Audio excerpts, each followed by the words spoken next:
Hi, everyone. My name is Becca Glenn. I'm the chair of the Legislative and Public Policy Committee for the Commission on the Status of Women, and I'm just going to talk to you briefly about the priority bills that you're hopefully going to be talking about at Advocacy Day this year.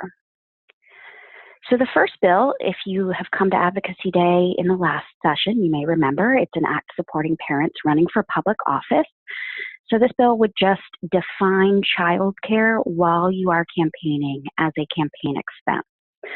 So when you run for office, and we're dealing right here with state and local office, federal office is governed by the federal government. So if you run for state and local office, you open a campaign account and you're raising money from private donors who want to support your campaign. And then there are regulations for what you can spend that money on. And it has to be a campaign expense, which is defined as something that wouldn't exist without the campaign. So for example, you can't pay your rent with it because you'd have to pay your rent whether you were running for office or not, but you can pay for literature to hand out at the doors, you can pay for a salary for a campaign manager, you can pay for rent for an office for your campaign. And so right now, if you go to OCPF, which is the body that governs state and local campaign finance, and ask if you can pay for a babysitter while you're at a campaign event, they will tell you that the law is unclear, and so you shouldn't do it because it might be illegal and you might get in trouble. And so this bill would just be clarifying that indeed the portion of your child care that occurs while you're campaigning would not exist without the campaign. Seems pretty obvious to me, but apparently it's not. And that it is a campaign expense and you can use that money that, again, you've raised from private donors to pay for that. So right now you could pay, if you were going to, let's say we're doing an evening event for the campaign, you could pay for a tuxedo rental for that event. You could pay for the cab that you took to the event, but you couldn't pay the babysitter with it. So the points that we really want to make to the legislators are that this bill makes things fair, right? So of course, right now candidates are having to absorb the extra cost of childcare themselves. And if you are a man whose wife or partner does the majority of the child care, that's less of a problem. If you're a wealthier family that can absorb that cost without a problem, it's less of a problem. But that this is really a barrier that's getting in the way for women, for young families, and for low and middle income families where they're deciding not to run or they're having a more difficult time arranging logistics so they're able to run. And so doing this would make it fair for candidates who are wanting to run and to be more representative of Massachusetts population but aren't able to because of this barrier. And then the other point we want to make to them is that Massachusetts is behind on this. So last year, the federal government changed it so that for federal law, childcare while you're campaigning is a campaign expense. So right now we have a situation where if you run for Congress in Massachusetts, you can pay this expense out of your campaign funds. But if you run for city council or if you run for state senate, you can't.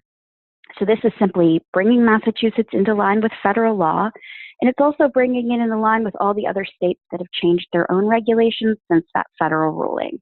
So at this moment, Massachusetts is behind states like Arkansas, Louisiana, and Texas. We in Massachusetts certainly don't like to think of ourselves as behind those states. You know, we like to think that we're the best at everything. And so letting the legislators know that this is simply bringing it into line with federal law. So the second bill we're going to be talking about is an act requiring one fair wage. This bill would gradually get rid of the separate tipped minimum wage that exists and bring it up to the regular minimum wage, at which point servers would earn the regular minimum wage. So the commission is involved with this because we've joined a collective called the Restaurant Opportunity Center, which is of restaurant workers who are pushing for this change. And this is of concern to the commission because 70% of those tipped workers in Massachusetts are women. And in fact, 40% of those women are mothers. And so their income is supporting their families. And so what you find when you look at it is that there's two main reasons why this is a gender issue. Number one is because it perpetuates the pay gap. So servers are being paid a lower wage, and what is supposed to happen if their wage plus their tips don't equal the regular minimum wage is that employers are supposed to pay them extra to get them up to the minimum wage.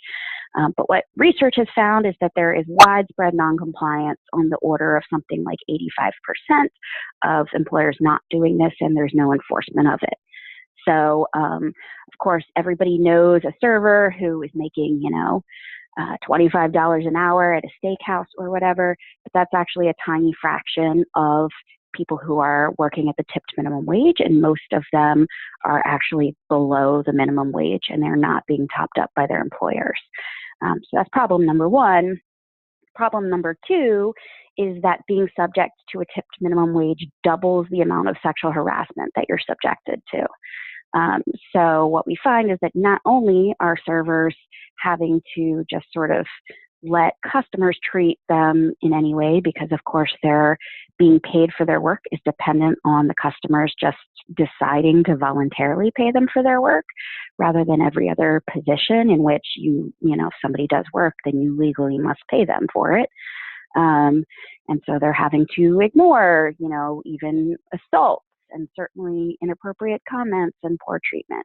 So not only are they having to endure that from customers, but what you find when you talk to the restaurant workers, this was a learning experience for me, is that they also have to take it from managers, because a manager says something, you object, and then the next thing is he says, well, it seems like you're in a bad mood today. I'm going to give half your tables to this other server because it really doesn't seem like you're up to it. So I'm going to give you some time to get your head on straight. And so now half your tables are gone, you're only making half the money.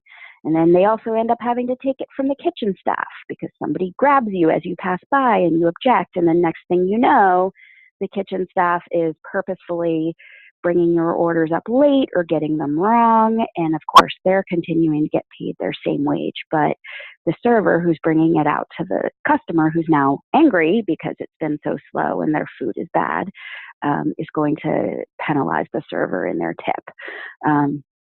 So you find that the servers, who are mostly women, are just sort of having to take whatever behavior anybody else decides to dish out. And in fact, the Equal Employment Opportunity Commission finds that the restaurant industry is the single largest source of sexual harassment.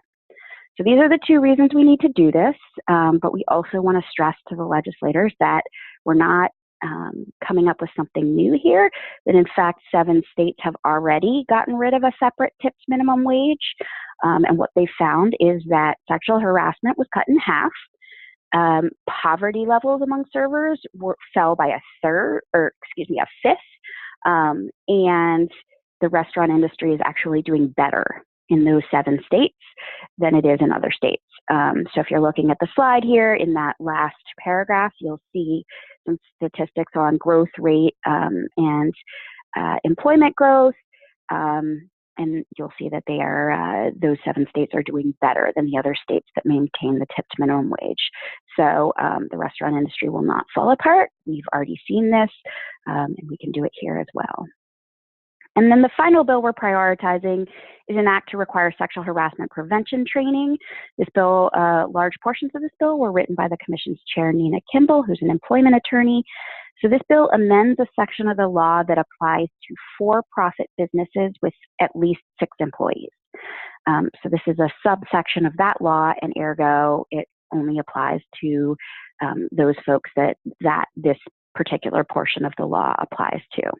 So right now, this particular portion of the law says that sexual harassment training is recommended, and the bill would amend it to say it is required, again, for-profit businesses with at least 6 employees. And then it lays out some specifications of what has to be in it.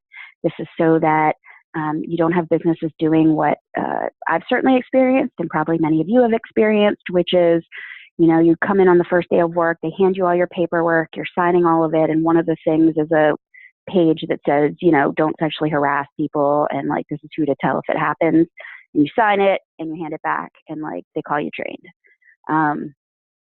That's not helpful. In fact, the only thing that does is provide the companies with an excuse. So if there is widespread pervasive sexual harassment and they get taken to court, then they're like, oh, but we trained them not to. It's not our fault. So what we want is actual training that addresses the problem. And so there are, again, elements laid out that the training has to have. And those elements are different if your business is between 6 and 49 people. They're a lot easier to meet. And then if you have at least 50 people, then there are additional requirements. So for example, if you have between 6 and 49 employees, you can do the training, you can do a web-based training and online training. Whereas if you have at least 50 employees, then you need to have a trainer come and do it live. And some other things. And so again, good news for employers, the Mass Commission Against Discrimination will be directed to make one curriculum available for free. They actually already have this curriculum. And so if you don't want to pay for a curriculum for a training, you can just use the free one that's being provided. And of course, you have the option, if for whatever reason you don't want to use that curriculum, to pick another one that fits the specifications and pay for it yourself. So we think this is a really good bill that will start to get at a problem that has obviously been widespread. So of course, if you have any questions, please don't hesitate to get in touch with the Commission staff or the commissioners at Advocacy Day. And thank you so much for joining us and for everything you're doing to advocate for women's equality.